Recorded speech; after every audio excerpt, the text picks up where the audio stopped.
How to use Finviz for Forex trading. Follow my instructions. In this video, we'll show you how to use Finviz for Forex trading. First, go to finviz.com and click on the Forex tab in the top menu.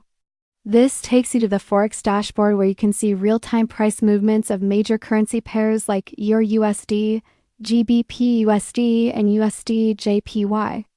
You'll see small charts for each pair showing recent trends. Click on any pair, such as EUR/USD, to view a more detailed chart. Here you can analyze candlestick patterns, volume data, and price action.